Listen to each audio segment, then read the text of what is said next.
ಇಲ್ಲಿ ಸೇರಿರ್ತಕ್ಕಂಥ ಶ್ರೀಕ್ಷೇತ್ರ ಧರ್ಮಸ್ಥಳದ ಮತ್ತು ವಿವಿಧ ಸಂಘಗಳಿಂದ ಸಾಲ ಪಡೆದಿರ್ತಕ್ಕಂಥ ಎಲ್ಲ ಮಹಿಳೆಯರು ಇವತ್ತಿಗೆ ಸೇರಿದ್ದಾರೆ.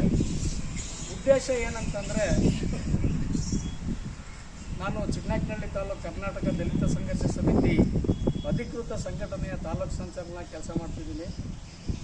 ಇದರ ಉದ್ದೇಶ, ನಮ್ಮ ದಲಿತ ಸಂಘಟನೆಯ ಹೆಸರನ್ನು ಹೇಳ್ಕೊಂಡು ಕೆಲವು ಕಿಡಿಗೇಡಿಗಳು, ಧರ್ಮಸ್ಥಳ ಸಂಘ ಇರ್ಬೋದು ಅಥವಾ ಮೈಕ್ರೋ ಫೈನಾನ್ಸ್ ಇರ್ಬೋದು, ಈ ಸಂಘದ ಹಣವನ್ನು ಕಟ್ಟಬೇಡಿ, ನಾವು ವಜಾ ಮಾಡಿಸ್ತೀವಿ ಅಂತ ಹೇಳ್ಕೊಂಡು ಪ್ರಚೋದನಕಾರಿಯಾಗಿ ಕಾರ್ಯಕ್ರಮವನ್ನು ರೂಪಿಸ್ಕೊಂಡಿದ್ದಾರೆ. ಇದು ಅಧಿಕೃತ ಸಂಘಟನೆ ಅಲ್ಲ.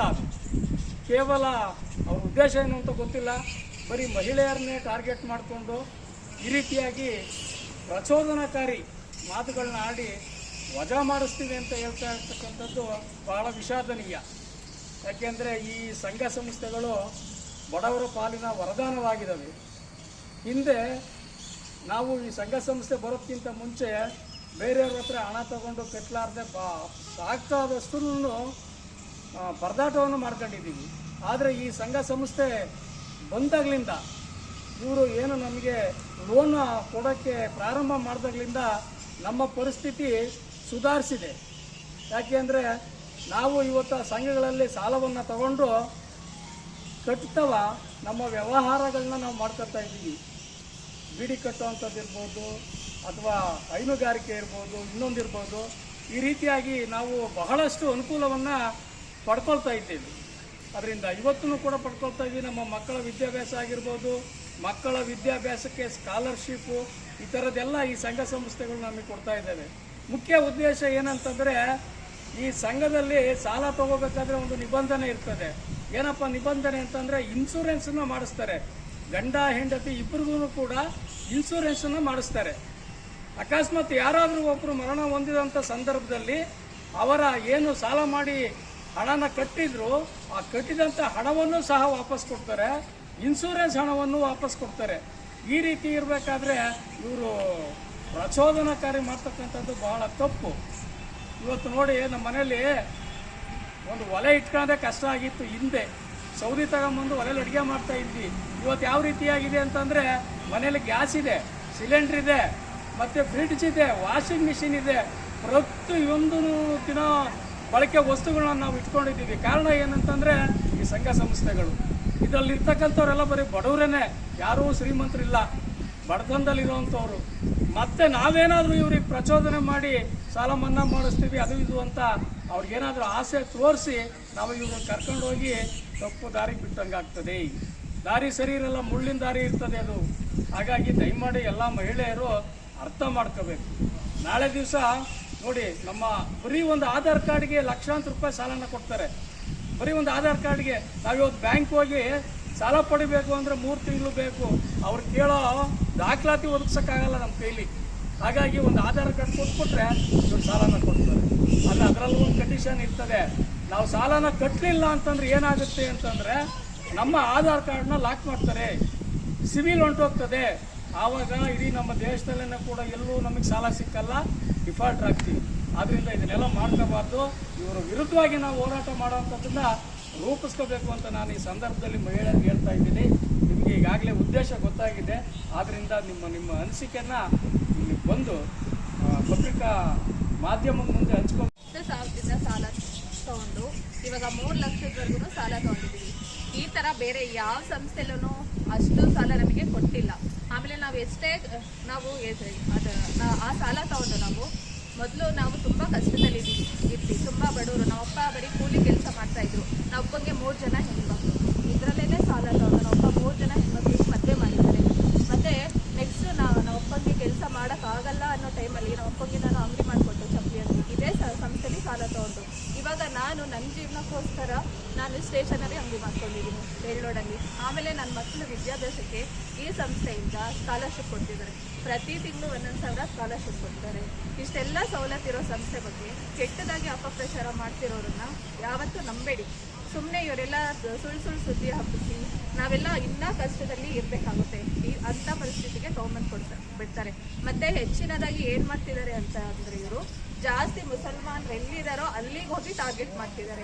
ಇದರಿಂದ ಏನಾಗುತ್ತೆ ಅಂತಂದರೆ ಹೆಚ್ಚಿನದಾಗಿ ಮುಸಲ್ಮಾನೆಲ್ಲ ದುಡ್ಡು ಕಟ್ಟೋದು ನಿಲ್ಲಿಸಿದ್ರೆ ಇಲ್ಲಿ ಮತ್ತೆ ಇಸ್ಲಾಂ ಧರ್ಮದ ಬಗ್ಗೆನೂ ಒಂಥರ ಕೆಟ್ಟ ಅಭಿಪ್ರಾಯ ಬರುತ್ತೆ.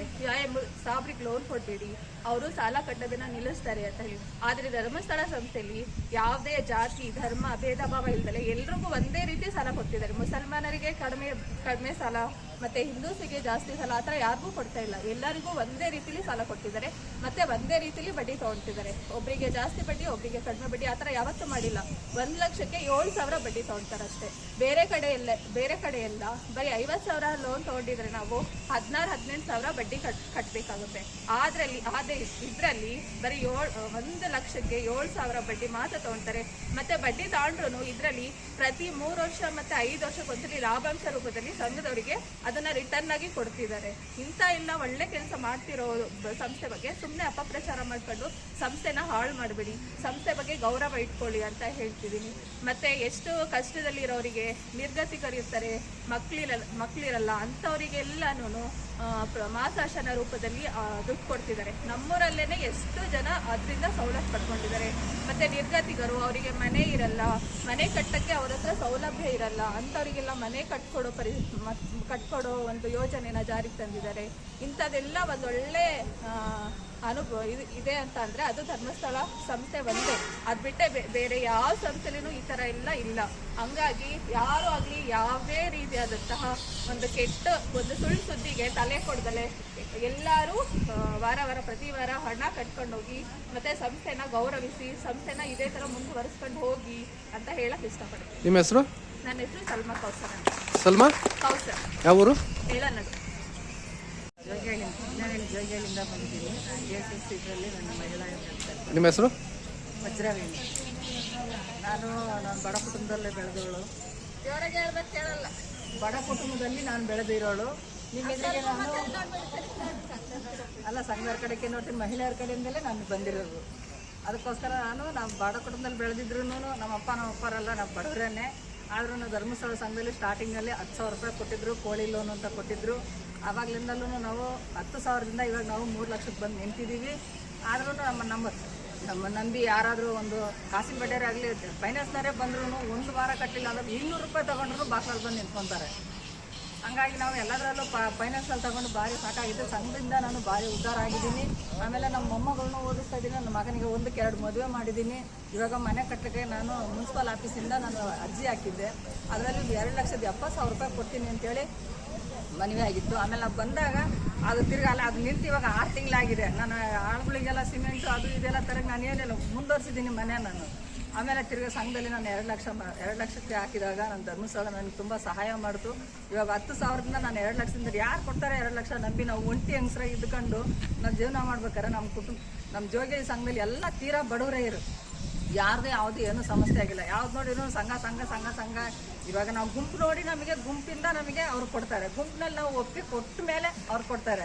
ನಾವು ಒಬ್ರು ಯಾರ ಕಟ್ಟಲಿಲ್ಲ ಅಂದರೆ ಆ ಗುಂಪಿಗೆ ನಾವು ಹಾಕಿ ಕಟ್ಟೋ ಜವಾಬ್ದಾರಿ ನಮ್ಮದು. ಸರ್ಗಳ ಮೇಲೆ ಹೋಗೋದು ಇದು ಧರ್ಮಸ್ಥಳದ ಸಹ ಇದು ಮಾಡಲ್ಲ, ಅದು ಮಾಡಲ್ಲ, ಮನ್ನಾ ಮಾಡ್ತೀನಿ ಅಂದರೆ ಇವಾಗ ಇರೋರು ಮನ್ನಾ ಮಾಡ್ಕೊಂಡು ಹೋಗ್ತಾರೆ. ಹಿಂದುಳಿದ ಬಡವರು ಯಾವ ಥರ ಮುಂದುವರಿಯೋದು ಸರ್? ನಮಗೆ ಲೋನ್ ನಂಬಿಕೆಯಿಂದ ಕೊಡ್ತಾರೆ. ಲಕ್ಷಾಂತರ ರೂಪಾಯಿ ಯಾರು ಕೊಡ್ತಾರೆ? ನಮಗೆ 10,000 ಕೊಡೋದೇ ಕಷ್ಟ. ಅಂಥದ್ರಲ್ಲಿ ನಾನು ಕೇಳ್ಕೊಳೋದೇನೆಂದರೆ ಮಹಿಳೆಯರೆಲ್ಲ ಒಟ್ಟಾಗಿ ನಾವು ಗುಂಪು ಮಾಡಿದ ಮೇಲೆ ಆ ಗುಂಪಿನಲ್ಲಿ ಯಾರಾದರೂ ತೀರಾ 1 ವಾರ ಕಟ್ಟೋಕ್ಕಾಗಲಿಲ್ಲ ಅಂದ್ರೆ ನಾವು ಆ ಗುಂಪಿನಲ್ಲಿ 12 ಜನ ಇದ್ದೀವಿ ಅಂದರೆ ಅದನ್ನು ಹಾಕಿ ಕಟ್ಟಿ ನಮ್ಮ ಕುಟುಂಬ ಉಳಿಸ್ದಂಗೆ, ಒಂದು ಕುಟುಂಬಕ್ಕೆ ಕೈ ಹಾಕಿದಂಗೆ, ಒಂದು ಕುಟುಂಬ ಇದ್ದಂಗೆ ನಮ್ಮ ಗುಂಪು ಅಂದರೆ ಹಂಗೆ ಉಳಿಸ್ಕೊಂಡೋದ್ರೆ ನಮ್ಮ ಸಂಸ್ಥೆನೂ ಇರುತ್ತೆ, ನಮ್ಮ ಧರ್ಮಸ್ಥಳ ಸಂಸ್ಥೆನೂ ಮುಂದೆ ಹೋಗುತ್ತೆ. ನಾನು ಹೇಳ್ಕೊಳೋದೇನೆಂದರೆ ನಮ್ಮ ಗುಂಪಿನಲ್ಲಿ ಒಗ್ಗಟ್ಟಿದ್ರೆ ಯಾರು ಮುಂದೆ ಬಂದು ಯಾವ ಹುಳನೂ ನಮ್ಮ ಗುಂಪಿನಲ್ಲಿ ಬಂದು ಸೇರ್ಕೊಳ್ಳೋಕೆ ಸಾಧ್ಯವಿಲ್ಲ. ಯಾವುದಾದ್ರೂ ಅಂಥ ಹುಳ ಇದ್ದರೆ ಆ ಗುಂಪಿನಿಂದ ಕಿತ್ತಾಕಿ ಮುಂದೆ ಬರೀರಿ ಅಂತ ನಾನು ಕೇಳ್ಕೊಂಡು. ಧರ್ಮಸ್ಥಳ ಸಂಘದಲ್ಲಿ ಒಬ್ಬರು ಸದಸ್ಯ ಆಗಿದ್ದೀನಿ. ಈ 7 ವರ್ಷ ಆಯಿತು ನಮ್ಮದು ಸಂಘ ಆಗಿ. ಒಬ್ಬೊಬ್ಬರು 5-5 ಲಕ್ಷ ಸಾಲ ತಗೊಂಡು ನಾವು 6 ಜನ ಇದ್ದೀವಿ. ಸೈಟ್ ತೊಗೊಂಡಿದ್ದೀನಿ, ಅಂಗಡಿ ಮಾಡಿದ್ದೀನಿ. ಈಗ ಮತ್ತೆ ಮನೆ ಕಟ್ಟಕ್ಕೆ ಮನೆ ಇರಲಿಲ್ಲ ನಮಗೆ. ಅದಕ್ಕೆ ಈ ವಾರದಲ್ಲಿ ಕೊಟ್ಟಿದ್ದೆ, ಈಗ ಲೋನ್ ಆಗಿದೆ. ಆಮೇಲೆ ಲಾಭಾಂಶ ಕೊಡ್ತಿದ್ದಾರೆ ನಮಗೆ. ಬಡ್ಡಿ ಹಾಕಿದ್ರು ಅದ್ರಲ್ಲಿ ಅರ್ಧ ನಮಗೆ ಲಾಭಾಂಶ ರೂಪದಲ್ಲೇ ವಾಪಸ್ ಬರುತ್ತೆ. ಇನ್ಸೂರೆನ್ಸು ಯಾರೋ ಎಕ್ಸ್ಪರ್ಟ್ ಆದರೂ ಸರ್ ಹೇಳ್ದಂಗೆ ನಮ್ಮ ಪಕ್ಕದೂರಲ್ಲಿ ಉಪ್ಪಿನಕಟ್ಟಲ್ಲಿ ಒಬ್ಬರು ಸತ್ತೋದ್ರು ಜೆಂಟ್ಸು. ಅವ್ರು ಕಟ್ಟಿ ದುಡ್ಡು ಅಮೌಂಟು ಬಂತು, ಇನ್ಸೂರೆನ್ಸು ಬಂತು 2. ಅವ್ರ ಫ್ಯಾಮಿಲಿಗೆ ಹೆಲ್ಪ್ ಆಯಿತು ಅದು ಬಂದಿದ್ದರಿಂದ. ಒಂದು 3 ಲಕ್ಷ ಅಮೌಂಟು ಬಂತು. ಇಷ್ಟು. ನಿಮ್ದು ಯಾವರು, ನಿಮ್ಮ ಹೆಸರು? ನಮ್ಮದು ಚೋರ್ಗನಹಳ್ಳಿ, KS ರಾಜ. ನಮಗೆ ಆದಾಯ ಅಂತ ಏನೂ ಇರಲಿಲ್ಲ ಸರ್. ನಮಗಿರೋದು 2 ಹೆಣ್ಮಕ್ಳು. ಗಂಡನಿಗೆ ಅವ್ರ ಆರೋಗ್ಯನೇ ಸರಿ ಇಲ್ಲ. ನಮ್ಮ ಜೀವನ ನಡೆಸ್ತಾ ಇರೋದೇ ನನ್ನ ಸಂಘದಲ್ಲಿ ದುಡ್ಡು ತಗೊಂಡು 5 ಮನೆಗಳು ಬೊಗ್ಗೆ ಹಾಸ್ಕೊಂಡು ಆ ಸಂಘದಲ್ಲಿ ಈ ಸಂಘದಲ್ಲಿ ತೊಗೊಂಡು ಅದರದಲ್ಲಿ ಬಾಡಿಗೆ ಬರುತ್ತಲ್ಲ, ಆ ಬಾಡಿಗೆನಲ್ಲಿ ನಮ್ಮ ಜೀವನ ನಾನು ನಡೆಸ್ತಾ ಇದ್ದೀನಿ. ಮತ್ತು 4 ಲಕ್ಷ ಯಾರ ಬಂದು 4 ಲಕ್ಷಕ್ಕೆ ಒಡವೆ ಇಟ್ಕೊಡ್ರಿ ನಾನು ಕೊಡ್ತೀನಿ ಅಂತ ಹೇಳಿ ಮೋಸ ಮಾಡಿಬಿಟ್ರು. ಸಂಘದಲ್ಲೇ ತೊಗೊಂಡು ನನ್ನ ಆ ಸಂಘ ಈ ಸಂಘ ಅಂತ ಸೇರಿಸಿ ಆ 4 ಲಕ್ಷನೂ ನಾನು ಒಡವೆ ಉಳಿಸ್ಕೊಂಡೆ. ನಮ್ಮ ಜೀವನ ಅದರಲ್ಲೇ ನಡೀತಾ ಇರೋದು. ತೋಟ ಚೈನಿಗೆ ಹಾಕಿಸ್ಕೊಂಡು ಕಾಯಿ ವ್ಯಾಪಾರನೂ ಮಾಡ್ತೀನಿ. ಅದರಲ್ಲೇ ನಮ್ಮದು ಜೀವನ ಈಗ ನಡೀತಾ ಇರೋದು. ನಿಮ್ಮ ಹೆಸರು? ಮನೇನೂ ಇಲ್ಲ. ನನ್ನ ಹೆಸರು ಸೈಯದ ಸಿಂಗಾಬಾನು, ಯಾವರು? ಹುಳಿಯಾರೆ. ಸಂಘದಲ್ಲೇ ನಮ್ದು ನಡೀತಾ ಇರೋದು. ಜೀವನನೇ ಸಂಘದಲ್ಲೇ ಸುಳ್ಳಿನ ಅಂತ ನಾವು ಒಂದು ಹುಳಿಯಾರ್ ಗುಡ್ಸಲ್ಲೇ ನಮ್ಮ ಸಂಘ ಇರೋದು. ನಮ್ಮ ಸಂಘದ್ದು GID ನಂಬರ್ 3171. ಯಾವುದೇ ಕಾರಣಕ್ಕೂ ಯಾರು ಬಂದು ಸಂಘ ನಿಲ್ಲಿಸ್ರಿ ಅಂತ ಹೇಳಿದ್ರು ನಾವು ನಿಲ್ಸಕ್ಕೆ ರೆಡಿ ಇಲ್ಲ. ಅವ್ರು ಯಾರು ಈಗ ಇಲ್ಲೆಲ್ಲ ಸೇರಿರೋ ವಿಷಯ ಎಲ್ಲರಿಗೂ ಗೊತ್ತಿರೋದೆ. ಇಷ್ಟು ಸಂಘದಲ್ಲಿ ನಾವು ಲೋನ್ ತೊಗೊಂಡಿದ್ದೀವಿ, ಇಷ್ಟು ಕಟ್ತೀವಿ, ಇಷ್ಟು ಬಿಡಬೇಕು, ಇಷ್ಟು ಬಡ್ಡಿ ಆಗಿದೆ ಅಂತ ಎಲ್ಲರಿಗೂ ತಿಳಿದಿರೋಂಥ ವಿಷಯ. ಇಲ್ಲಿ ಮೇನ್ ಸೇರಿರೋದು ಏನಕ್ಕೆ, ಆ ಥರ ಬಂದವ್ರು ಹೇಳಿದ್ರೆ ನೀವೇನು ಮಾಡ್ತೀರಾ ಅಂತ ಕೇಳೋಕ್ಕೆ ನೀವೆಲ್ಲ ಬಂದಿರೋದು. ಆ ಥರ ಬಂದು ಯಾರೂ ಸಹ ನಮಗೆ ನಿಲ್ಲಿಸ್ರಿ ಅಂತ ಹೇಳಿದ್ರೆ ನಾವು ನಿಲ್ಸೋಕ್ಕೆ ಇಷ್ಟ ಇಲ್ಲ ನಮಗೆ ಸಂಘಗಳು. ಯಾಕಂದರೆ ನಾವು ಮುಂದಿನ ವರ್ಷ ನನ್ನ ಮಗಳಿಗೆ ಮದುವೆ ಮಾಡಬೇಕು ಅಂದರೆ ನಾವು ಈ ವರ್ಷನೇ ಪ್ಲ್ಯಾನ್ ಹಾಕ್ಕೊಂಡಿದ್ದೀವಿ. ಮುಂದಿನ ವರ್ಷ ನಮಗೆ ಇಷ್ಟು ಲೋನ್ ಸಿಗುತ್ತೆ, ಇಷ್ಟು ನಾವು ತೊಗೋಬೇಕು, ಈ ಥರ ನಾವು ಖರ್ಚು ಮಾಡಬೇಕು, ಈ ಥರ ನಾವು ಮದುವೆ ಮಾಡಬೇಕು, ಇಲ್ಲಾಂದರೆ ಈ ಥರ ಎಜುಕೇಷನ್ ಮಾಡಬೇಕು.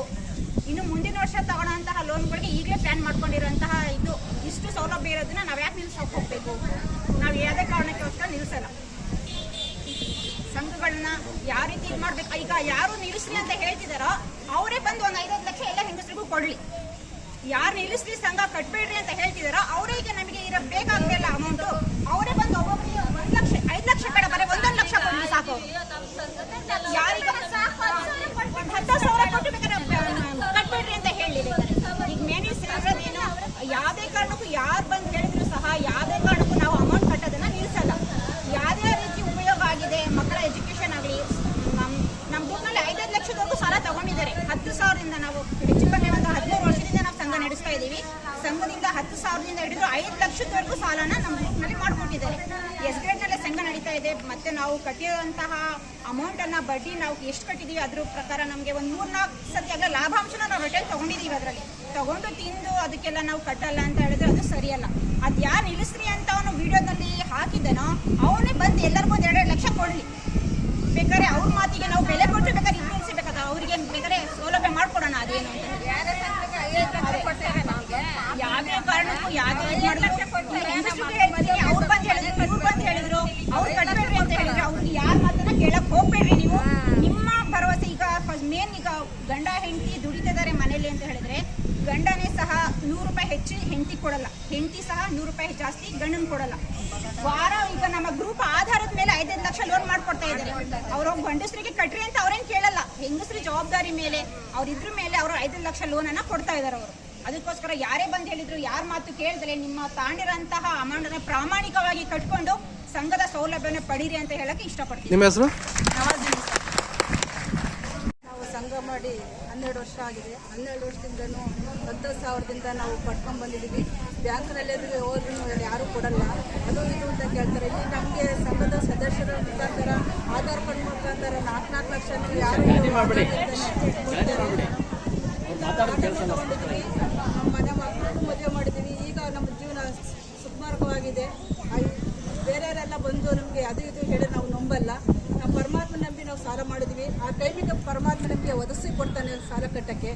ಆದರೆ ಬೇರೆಯವರು ಇದು ಒಳ್ಳೇದು ಅಂತ ಇದ್ರೆ ಅಲ್ಲಿ ಕೆಟ್ಟದ್ದು ಇದ್ದೇ ಇರುತ್ತೆ. ಅದಕ್ಕೆ ನಾವು ಯಾವುದನ್ನು ಎದುರಾದಾಗೆ ನಾವು ತಗೊಂಡಿದ್ದೀವಿ, ನಾವು ಕಟ್ಟಬೇಕು ಅನ್ನೋ ನಮ್ಮ ಉದ್ದೇಶದಿಂದ ನಾನು ಮಾತಾಡಿದ್ದೀನಿ. ನಿಮ್ಮ ಹೆಸರು? ಕೆಂಪರಾಜಮ್ಮ, ಯಾವ ಊರು? ಗೌರಂಗಪ್ಪ.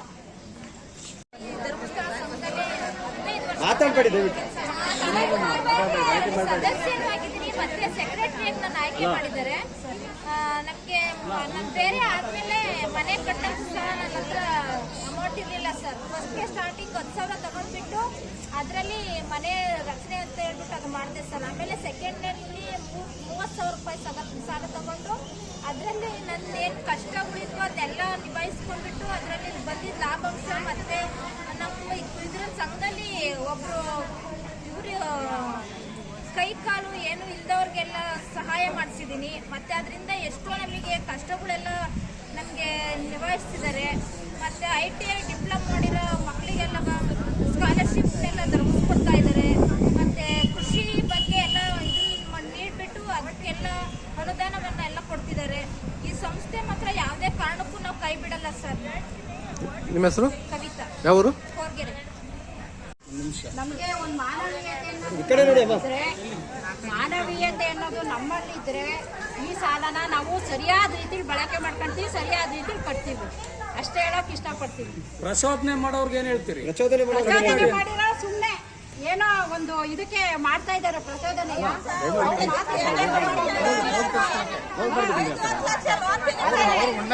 ಅಲ್ಲ, ಈಗ ಪ್ರಚೋದನೆ ಮಾಡೋರು 10,000 ಸಾಲ ಕೊಡ್ಲಿ ಸಾಕು. ಹೌದು, 10,000 ಕೊಡ್ಲಿ ಸಾಕು ಪ್ರಚೋದನೆ ಮಾಡೋರು ಅಲ್ವಾ? ಅಷ್ಟೇನೆ. ನಿಮಗೆ ಮಾನವೀಯತೆ ಜಾಸ್ತಿ ತಗೊಂತಿಲ್ಲ ಸರ್ ಸಾಲನ. ಅಷ್ಟೇ ಹೇಳಕ್ ಇಷ್ಟಪಡ್ತೀನಿ. ಒಳ್ಳೆತನ ಬಗೆಹರಿಸ್ಕೊಡಿ, ಒಳ್ಳೆ ರೀತಿಲಿ ಕಟ್ಟಿ, ಒಳ್ಳೆ ಸಂಘನ ಉಳಿಸ್ಕೊಳ್ರಿ. ಅಷ್ಟೇನೆ.